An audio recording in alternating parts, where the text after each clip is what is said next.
Epístola de São Paulo, apóstolo aos Gálatas, capítulo 1. Paulo, apóstolo, não por homens nem por intermédio de homem algum, mas por Jesus Cristo e por Deus Pai, que o ressuscitou dos mortos. E todos os irmãos que estão comigo, as igrejas da Galácia. Graça e paz a vós da parte de Deus, nosso Pai, e do Senhor Jesus Cristo, que se deu a si mesmo por nossos pecados, para nos livrar deste mundo presente tão perverso, conforme a vontade de Deus e Pai nosso, a quem seja dada a glória pelos séculos dos séculos. Amém.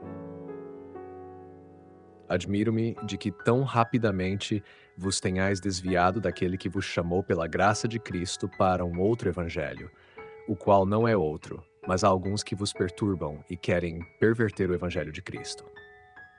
Mas ainda que nós ou um anjo do céu vos pregue um evangelho diferente daquele que vos pregamos, seja anátema.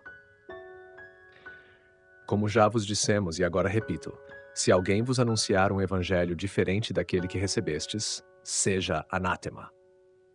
Agora, acaso procuro eu a aprovação dos homens ou a Deus? Ou estou buscando agradar aos homens? Se ainda agradar aos homens, não seria servo de Cristo. Faço-vos saber, irmãos, o evangelho que vos anuncio, que não é conforme o homem, pois não o recebi de homem algum, nem o aprendi, mas por revelação de Jesus Cristo. De fato, ouvistes acerca do meu modo de viver anteriormente no judaísmo, como perseguia sobremaneira a igreja de Deus e devastava, e como progredia no judaísmo mais do que muitos da minha idade, sendo muito zeloso das tradições dos meus pais. Mas quando a Deus, que me separou desde o ventre de minha mãe e me chamou pela sua graça, lhe agradou revelar o seu Filho em mim, para que eu o pregasse entre os gentios, logo não consultei carne, nem sangue, nem subi a Jerusalém para ver os que eram apóstolos antes de mim, mas parti para a Arábia e depois voltei a Damasco. Então, passados 3 anos, subi a Jerusalém para ver Cefas e fiquei com ele 15 dias.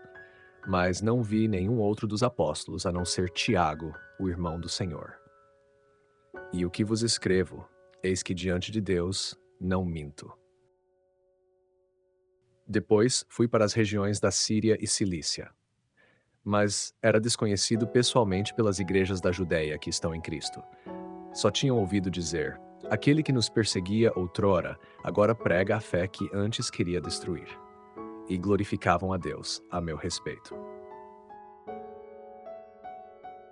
Para o trecho da Epístola de São Paulo aos Gálatas, capítulo 1, que aborda a autoridade apostólica de São Paulo, sua missão divina e a defesa do evangelho genuíno, um comentário patrístico relevante vem de São João Crisóstomo, um dos mais influentes padres da Igreja, particularmente conhecido por seus sermões e comentários sobre as Escrituras.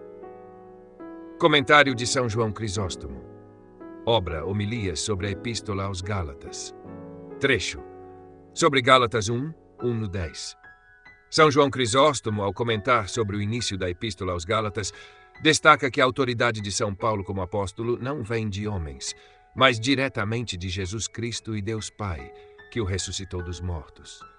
Crisóstomo explica que Paulo, ao afirmar isso, está combatendo a ideia de que ele seria um apóstolo legítimo apenas porque foi ordenado por outros apóstolos ou autoridades humanas.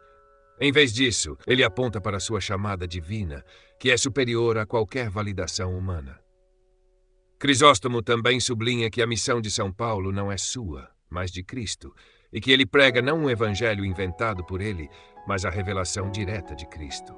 A ênfase que Paulo coloca em sua autoridade apostólica visa proteger a autenticidade do evangelho, especialmente contra aqueles que estavam distorcendo o ensinamento de Cristo. Como era o caso dos judaizantes, que estavam tentando impor a observância da lei de Moisés sobre os cristãos gentios. Explicação e relevância. São João Crisóstomo faz uma importante distinção entre a autoridade humana e a autoridade divina no ministério apostólico. Ele também mostra como Paulo, ao defender sua missão como vinda diretamente de Deus, está reafirmando que a pregação do Evangelho deve ser purificada de qualquer erro humano. A crítica de Paulo aos falsos mestres que distorcem o Evangelho é, portanto, uma chamada para a fidelidade à revelação de Cristo e ao ensino apostólico autêntico. Essa reflexão patrística é de grande importância, pois ela toca na essência da autoridade apostólica e da preservação da verdade do Evangelho, temas que são fundamentais para a tradição da Igreja Católica. A leitura e compreensão deste comentário ajudam os fiéis a reconhecerem que a verdade revelada por Cristo é única e deve ser preservada sem modificações, mesmo que essas modificações venham de pessoas influentes ou de boas intenções. Para audiolivro, este comentário pode ser destacado para refletir a profundidade da missão de Paulo e a necessidade de discernir as doutrinas corretas dentro da Igreja. A ênfase na revelação divina direta, em oposição a qualquer autoridade humana, oferece uma reflexão importante sobre o papel dos pastores e mestres da Igreja e sobre a necessidade de se manter fiel ao Evangelho autêntico. Este comentário, profundo e esclarecedor, enriquece o entendimento do texto ao destacar a autenticidade e a profundidade da missão de Paulo e da mensagem cristã. Queridos ouvintes, chegamos ao fim deste audiolivro e quero expressar minha profunda gratidão a todos que permaneceram conosco até aqui. Sua dedicação em acompanhar essa obra é um verdadeiro sinal de busca pela sabedoria e pelo crescimento espiritual. Que o conteúdo ouvido possa nutrir sua alma e fortalecer sua fé. Aproveito para convidá-los a explorar as playlists do canal Caminho Católico, onde vocês encontrarão outros tesouros espirituais. São obras que podem acompanhar e iluminar sua jornada, como Castelo Interior de Santa Teresa de Jesus, Confissões de Santo Agostinho, Palavras Bíblicas com o Evangelho comentado por grandes eclesiásticos, Filoteia de São Francisco de Sales, Tratado da Verdadeira Devoção à Santíssima Virgem de São Luís Maria de Montfort, A Imitação de Cristo de Tomás de Kempis e As Três Idades da Vida Interior do Padre Garrigou Lagrange. Cada uma dessas obras oferece um caminho profundo de reflexão e conversão, e espero que possam encontrar nelas a mesma riqueza espiritual que proporcionaram a tantas gerações. Nosso canal está sempre aberto para quem deseja aprender e crescer na fé. Continue nos acompanhando e compartilhando essa jornada espiritual. Mais uma vez, obrigado por sua presença e que Deus abençoe a todos.